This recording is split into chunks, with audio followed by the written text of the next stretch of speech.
Star hospitals Banjara hills తో పాటు ఇప్పుడు ఫైనాన్షియల్ డిస్ట్రిక్ట్ లో కూడా ఇక్కడ సీటు అలయన్స్ లో జనసేనకి వెళ్ళింది అనుకోండి ఇక్కడ సీటు అప్పుడు ఏం చేస్తావు? ఏం చేస్తాం? ఇప్పుడు వెళ్ళి నేను సీట్ అడడం కరెక్ట్ కాదు. అక్కడ ఉన్నవాడికి బాధగా ఉంటుంది. ఇప్పుడు ఆవిడ ఏ పార్టీలో సభ్యత్వం లేదు ఆవిడ. అందుకే ఆవిడ ఇప్పుడు ఎల్లో కండువా వేసుకోవాలి. ఆవిడ తెల్ల కండువా వేసి యుద్ధానికి సిద్ధంగా ఉందని తెల్ల కండువా వేయలే. ఇప్పుడు తెల్ల కండువా వేసి యుద్ధానికి సిద్ధంగా ఉందంటే చూసేవాడికి ఎంబ్రాసింగ్ ఉంది. అదైతే ఆయనంట, ఇదైతే ఈవిడంట. ఏంటి రాజకీయం అని అనుకుంటా వెళ్తారు. ఇప్పుడు నా ఎదురుగుండా నుంచి కైకులూరు కాన్స్టిట్యున్సీ ఉమ్మడి మద్రాసు రాష్ట్రం నుంచి సపరేట్ రాష్ట్రం అయ్యి కర్నూలు రాజధానిగా ఉన్నప్పుడు 53లో మొదటిసారి అసెంబ్లీ ఎలక్షన్ జరిగింది. ఇక్కడ 55లో ఒక చదువుకున్న విద్యావేత్త, సామాజిక వర్గానికి బలమైన సామాజిక వర్గానికి చెందిన వ్యక్తి కావాలని సర్వేలో మా నాన్నగారు ప్రభుత్వ ఉద్యోగి అయి ఉండి ఇంపీరియల్ బ్యాంకులో పనిచేస్తున్నాడు. ఆయన ప్రభుత్వ ఉద్యోగి అయి ఉండి ఆయన రాజీనామా చేసి 55లో ఎమ్మెల్యేగా కంటెస్ట్ చేశాడు. ఆయన 55లో గెలిచాడు. అప్పుడు parliament assembly at a time పెట్టేవారు. అందుకని మధ్యంతర ఎన్నికలు అవ్వటం వల్ల 53లో ఉన్న ప్రభుత్వం టంగుటూరి ప్రకాశం పంతులు గారిని ఓడించారు ఒక ఓటుతో. ఆ ఒక ఓటు కూడా 53లో మన కైకులూరు నియోజకవర్గానికి ప్రాతినిధ్యం ఇచ్చింది. ఆయన బీఫారం ఇచ్చినా కూడా విప్ ఇచ్చినా కూడా విప్ని పక్క పెట్టేసి ఆయన ఎగ్నెస్ట్గా ఓట్ చేయటం వల్ల ఒక ఓటుతోటే టంగుటూరి ప్రకాశం పంతులు గారు పదవీచ్యుతులు అయ్యాడు. తర్వాత మధ్యంతర ఎన్నికల్లో నాన్నగారికి టికెట్ ఇవ్వటం, 7 సంవత్సరాలు మొదట ఎమ్మెల్యేగా ఉన్నారు. తర్వాత 62లో కూడా మళ్ళీ నాన్నగారికి టికెట్ ఇచ్చారు, మళ్ళా గెలిచారు. ఆయన 12 సంవత్సరాలు ఏకదాటిగా ఎమ్మెల్యేగా ఉన్నారు. 67లో నాన్నగారు ఈ సెకండ్ క్రాప్ విషయంలో ఎక్కువసేపు అక్కడే ఉండి ప్రచారానికి లేట్ చేసుకుంటాం వల్ల ఇండిపెండెంట్గా, అప్పుడు వేరే పార్టీ ఉండేది, కమ్యూనిస్టులు, అసమ్మతి వర్గం ఒక ఇండిపెండెంట్గా పోటీ పెట్టేవారు. అప్పుడు ఆ రోజుల్లో ఇండిపెండెంట్ 18 మంది గెలిచారు ఈ వరుసలో. నాన్నగారు కూడా 1670 ఓట్లు స్వల్ప తేడాతోటి ఇండిపెండెంట్గా గెలిచారు నాన్నగారి మీద. అలా బ్రేక్ పడింది. కంటిన్యూషన్లో మా నాన్నగారు సిన్సియర్ ఆనెస్ట్గా ట్యుటోరియల్ స్కూల్ పెట్టి ఆయన ఉపాధ్యాయ వృత్తిగా చేసి 7 పిల్లల్ని పోషించాడు ఆయన. అటువంటి నిస్వార్థపరుడు. పైన మళ్ళీ ఆలోచించి 72లో 67-72 సిట్టింగ్ ఇక్కడ నాన్నగారి మీద ఇండిపెండెంట్గా గెలిచిన ఆయన కూడా కాంగ్రెస్లో చేరినప్పటికీ కూడా ఆయన తప్పించి కమిలి మంగతాయరమ్మ గారు మా తల్లి గారిని టికెట్ ఇచ్చారు, కాంగ్రెస్ పార్టీ టికెట్. ఆవిడ 34,000 ఓట్ల మెజార్టీతో ఈ కైకులూరు నియోజకవర్గంలో 72లో గెలిచింది. 78 వరకు ఆవిడ ఎమ్మెల్యేగా ఉంది. ఈ 74లో వెంకటరావు గారు ఇక్కడ కొల్లేరు అభివృద్ధి చేయాలనే ఉద్దేశంతో ఈవిడ ఆడమనిషి కన్నా ఆయన పెడితే బాగుంటుందని ఆయన అసెంబ్లీ నియోజకవర్గాల నుంచి నాన్నగారికి ఎమ్మెల్సీగా 74లో వెంకటరావు గారు, బ్రహ్మానంద రెడ్డి గారు బొట్టు పెట్టి ఇచ్చారు. ఆ ఇవ్వటం నాన్నగారు 74 నుంచి 80 వరకు పదవిలో ఉన్నారు, అమ్మగారు 72 నుంచి 75 వరకు పదవిలో ఉన్నారు. ఈ కంటిన్యూషన్లో రెడ్డి కాంగ్రెస్లోనే నాన్నగారు ఉండిపోయారు, మా అమ్మగారిని ఉంచారు. లేకపోతే మేము ఐ కాంగ్రెస్లోకి వెళ్తే బాగుండేది. కాకపోతే మా నాన్నగారు ఏంటంటే మనకి ఎమ్మెల్యే ఉండగా ఎమ్మెల్సీ ఇచ్చింది రెడ్డి కాంగ్రెస్ వాళ్ళు, బ్రహ్మానంద రెడ్డి గారు, వెంకటరావు గారు. ఆయన రాష్ట్ర ప్రెసిడెంట్గా, కేంద్ర ప్రెసిడెంట్గా ఉన్నారు వాళ్ళిద్దరు. వాళ్ళు ఉండగా నేను పార్టీ మారలేను అన్నాడు, మారలే ఆయన. ఇక 83 అరంగేట్రంలో 83లో ట్రావెలర్స్ బంగ్లాలో ఎన్టీ రామారావు వచ్చినా నేను కైకులూరులో ఎదురుగుండా మా ఇంట్లోనే నేను ఎన్టీ రామారావు దగ్గరికి వెళ్ళా. అంటే ఆయన సినిమా వరకు అభిమాని, రాజకీయంలోకి అసలు రావాలని కానీ ఇంకోటి కానీ నాకు లేదు. ఒక 3-4 తిరిగారు, ఇచ్చారన్నారు. తర్వాత ఆయన సర్వేలో అడిగితే అప్పుడు మనకు ఎన్ఏ నాగేంద్రనాథ్ కొంతమంది మిత్రులు నా పేరు ప్రమోట్ చేస్తే ఆయన పిలిచాడు. ఉద్యోగం రాజీనామా చేసి వస్తామంటే వస్తానన్నా. అలా నేను 83లో నుంచున్నా. ఇందాక చెప్పినట్టుగా ఆయన నా ప్రచారానికి వచ్చి ఉంటే ఆ రోజు నేను గెలిచేవాడిని. 25,000 ఓట్ల తేడాతో ఓడిపోతానని అన్ని పేపర్లు ఆర్టికల్ రాశారు 83లో జిల్లా రివ్యూలో. కానీ 10 రౌండ్లు నేను లీడ్ చేశా. 11వ రౌండ్లో ఆయన రిగ్గింగ్ చేశారు. ఆ రిగ్గింగ్ వల్ల నేను ఓడిపోయి 803 ఓట్లతో. ఓకే, మళ్ళీ స్థానిక సంస్థలు ఎమ్మెల్సీగా 84 జూలై 6న నేను ఎమ్మెల్సీగా గెలిచా. ఎమ్మెల్యేగా 83 జనవరి 6న ఓడిపోయా. ఇంత ప్రాంప్ట్గా నేను ఓడిపోయినా ఇదిగోండి, ఎన్టీ రామారావు గారు 83లో చీఫ్ మినిస్టర్గా నాకు ఐడెంటిటీ కార్డు ఇచ్చాడు, ఎమ్మెల్యేగా సెక్రటరియట్లోకి వెళ్తాను. ఈ కార్డు ఎవరో కూడా భద్రపరుచుంటాడు, ఎవరికైనా ఇచ్చాడో లేదో కూడా తెలియదు ఆయన. దీన్ని బట్టి మీరు ఎన్టీ రామారావుతో ఎంత సన్నిహితంగా ఉండేవాడు మీరు అర్థం చేసుకోండి. ఒకసారి సెక్రటరియట్లో గేటు దగ్గర ఆపుతుంటే ఆయన చూశాడు కారులోంచి, చూసి ఏం పెట్టాలి ఏంటి అక్కడ ఘర్షణ అన్నాడు. ఏం లేదన్నాడు. ఆయన ఏమన్నా తెలుసా, నువ్వు వెనకాల రా అన్నాడు. అప్పటికప్పుడు టైప్ కొట్టి సంతకం పెట్టి ఇచ్చాడు నాకు ఐడెంటిటీ కార్డు. నాకు ఎంతకన్నా కితాబు ఏం కావాలి అది. ఇకపోతే ఇంకా కంటిన్యూషన్ గ్యాప్ 86లో నేను ఈ పార్టీ నుంచి బయటికి వెళ్ళాను. అది నేను చేసిన తప్పు. కానీ ఇక్కడ ఏంటంటే మనకి చేయని వ్యక్తి ఆ సామాజిక వర్గం అని ఇక్కడ ప్రమోట్ చేసి తీసుకెళ్ళి మనకి వ్యతిరేకం చేసి మనల్ని, నాతో రాజబాబు గారిని మార్కెటింగ్ గారి చైర్మన్గా మా అమ్మగారు సంతకం పెట్టి చేసింది ఆయన. నేను 81లో ఆయనకి సమితి ప్రెసిడెంట్గా గెలిపించాం. 83లో నాకు చేయకుండా నేను ఓడించిన బద్రిరాజు గారు నాకు చేశాడు, ఈయనేమో బాబిరాజు గారు చేశాడు. పాలిటిక్స్ అంటే అలాగే ఉంటాయి కదా. అది నేను ఒక్క సైద్ గంగరాజు గారికి టికెట్ ఇవ్వండి, నేను పార్టీలోంచి వెళ్ళనన్నా. ఒక్క సైద్ గంగరాజు గారికి కూడా టికెట్ ఇవ్వటానికి ఇవ్వలేదన్నాడు ఆయన. ఇంకా దాంట్లో మీరు అలాగే నిర్ణయాలు తీసుకుని నేను ఇవ్వలేనండి అని చెప్పి నేను ఇంటికి వచ్చేసాను. తర్వాత ఇలా ఉంటే కుదరదని చెప్పి బాబిరాజు గారు 14 కోట్ల అంతా కలిసి నన్ను కాంగ్రెస్లో తీసుకెళ్లారు. 86 నుంచి 99 వరకు నేను కాంగ్రెస్ పార్టీలో ఉన్నా. 92 నుంచి 95 వరకు నేను Kolleru lake development board chairman, cabinet ర్యాంక్తో కాంగ్రెస్ పార్టీ నాకు ఇచ్చింది. 2.5 సంవత్సరాల తర్వాత ఇంకా 6 నెలలు టైం ఉంది. ఎన్టీ రామారావు ముఖ్యమంత్రి అయ్యాడు 94లో. ముఖ్యమంత్రి అయితే అందరూ రాజీనామా చేస్తారు, రాజీనామా చేయలే. ఎన్టీ రామారావు మామూలుగా ముఖ్యమంత్రి కూర్చొని అన్ని జిల్లాల ఆఫీసర్లతో మాట్లాడుతూ all are resigned or not nominated bodies అని అడిగాడు ఆయన.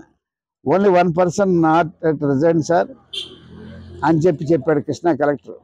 Who is that bloody fellow అన్నాడు. కమ్మిలి విఠలరావు అన్నాడు కలెక్టర్ గారు. ఆయన బిగ్గరగా నవ్వుతూ విఠలా అన్నాడు. ఆ విఠలా అన్నాడు. నన్ను తీసేయమని చెప్పలే కలెక్టర్కి.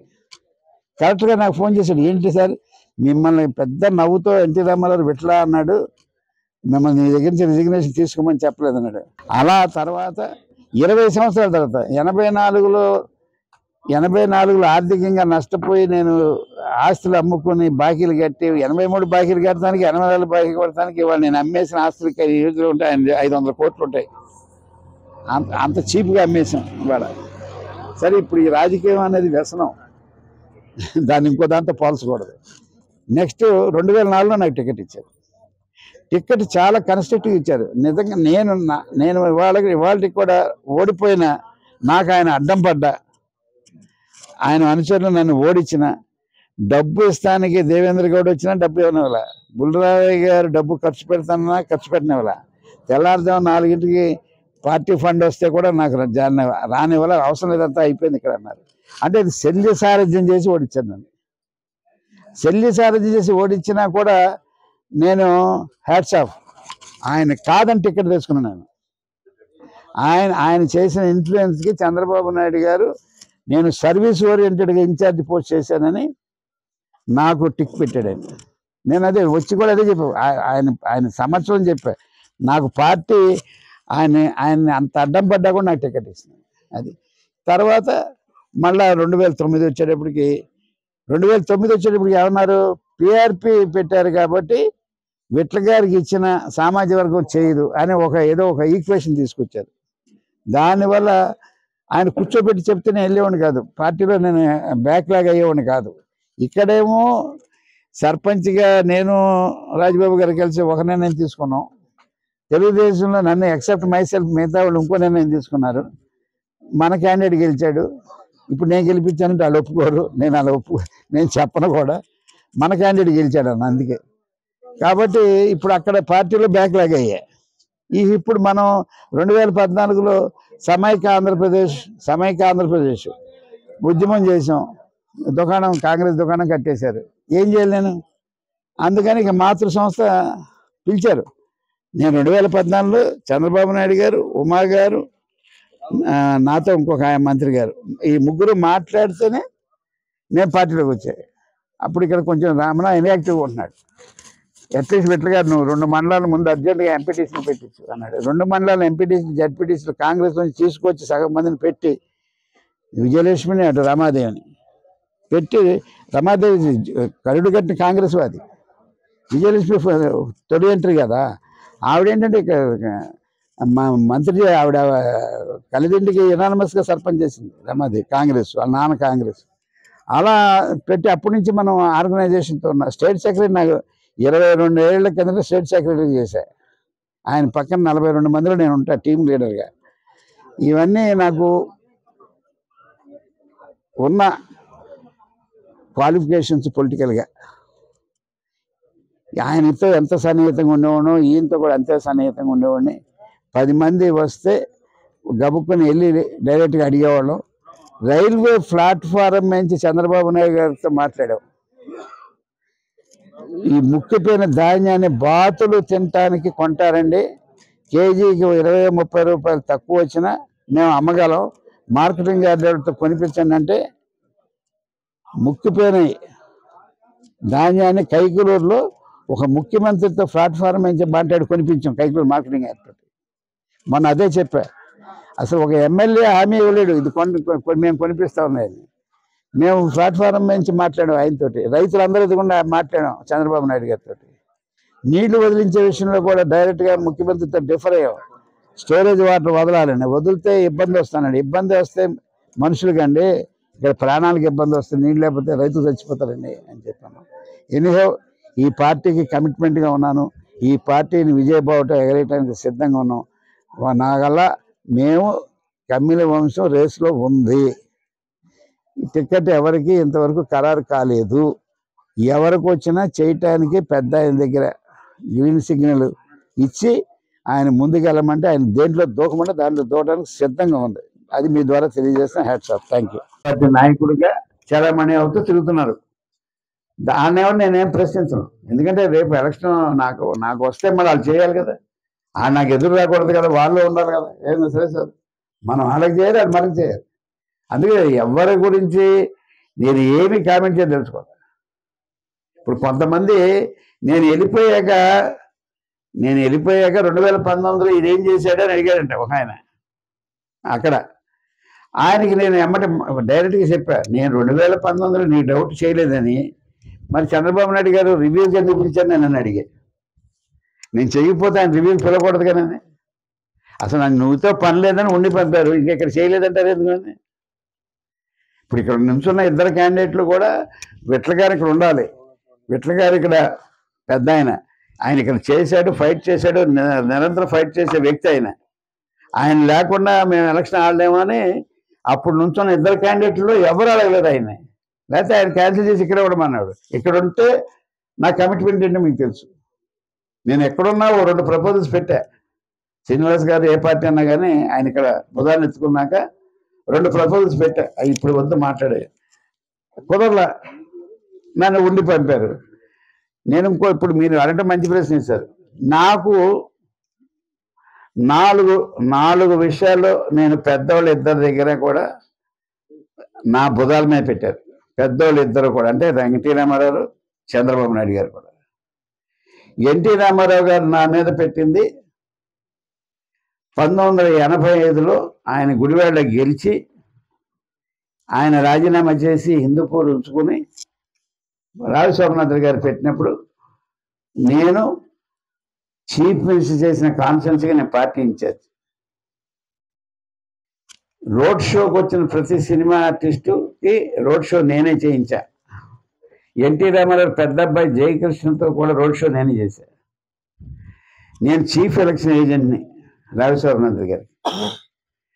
రంగా గారు పెదరికపాటి ఇన్ఛార్జి ఉండి కాంగ్రెస్ పార్టీ తరఫున ఉప్పలపాటి కృష్ణబాబు గారి తరఫున పనిచేస్తుంటే అక్కడికి వెళ్ళి ప్యాంప్లెట్ ఇచ్చేవాళ్ళు, ఓటు అడిగే వాళ్ళు వేరే పార్టీలు. నేను మొదలగడ పద్మనాభం గారు పామర్ చెక్ పోస్ట్లో ఉన్నాం, అది మిల్క్ చిల్లింగ్ సెంటర్ గెస్ట్ హౌస్లో ఉన్నాం. అప్పుడు సెల్ ఫోన్ లేవు, వైర్లెస్ సెట్లో. ఎందుకంటే గతంలో బీసీ గెలిచాడు కాబట్టి. ఎందుకు గెలిచాడంటే అది వేరే సంగతి. పెద్దానికి ఓడిపోవడానికి గెలవడానికి ఒకటే, అదృష్టం బాగుంది గెలిచాడండి అంటారు. పోతానికి కర్ణుడి శాపాలలాగా ఉంటాయి నాకు మళ్ళీ. లేదా 100 కారణాలు ఉంటాయి పోతానికి, పోస్ట్ మార్టం. దాన్ని మాట్లాడుకున్నా కూడా మాకు ఎక్స్పీరియన్స్ కోసం మాట్లాడుకుంటూ ఉంటాం, ఎందుకు పోయాం ఎందుకు పోయాం. అది జనానికి అవసరంలా. ఏదో జనం ట్రెండ్ వేరుగా ఉంటుంది. ఏదో బ్యాడ్ లక్ అని అంటారు, ఒకే మాట అంతే. బ్యాడ్ లక్ నిజంగా బ్యాడ్ లక్. ఆయన యోగం, ఆయన ఎమ్మెల్యే అయ్యారు, సంతోషం, మనకి ఏ ఇబ్బంది లేదు ఆయనతో. ఆయనకి ఇబ్బంది నాతో, అంతేగా నాకు ఆయనతో ఇబ్బంది ఏం లేదు. అది కాబట్టి నేను నా హంబుల్ రిప్రజెంటేషన్ ఏంటంటే, నేను రేస్లో ఉన్నా, మేమేదో తప్పు చేసేసరికి సిద్ధంగా ఉన్నాం, ఆయనతో పాటు వెళ్ళకపోవటం వల్ల ఏదో ఊహించుకుని ఏదో చేసుకున్నారు. అదే వాటన్నిటికి ఫుల్ స్టాప్ పెడతానికే మెడలో బ్యాట్ చేసుకున్నా, యూనిఫామ్ వేసుకున్నా, కండువా వేసుకున్నా మీ ప్రెస్ మీట్లో. ఎందుకంటే వాటికి ఫుల్ స్టాప్ పెట్టాల్సిన బాధ్యత నాకు ఉంది. కాబట్టి మీరు కోఆపరేట్ చేయండి దయచేసి. మళ్ళా ఇంకా మీరు నాకు తెలిసి మీరు ఏమైనా అడగదలుచుకుంటే అడగండి, నాకేం అభ్యంతరం లేదు. అడగదలుచుకుంటే. మరిన్ని వీడియోస్ కోసం ఛానల్ ని సబ్స్క్రైబ్ చేయండి, లేటెస్ట్ అప్డేట్స్ కోసం వాట్సాప్ ఛానల్ ని ఫాలో చేయండి, అండ్ లింక్ డిస్క్రిప్షన్ లో ఉంది.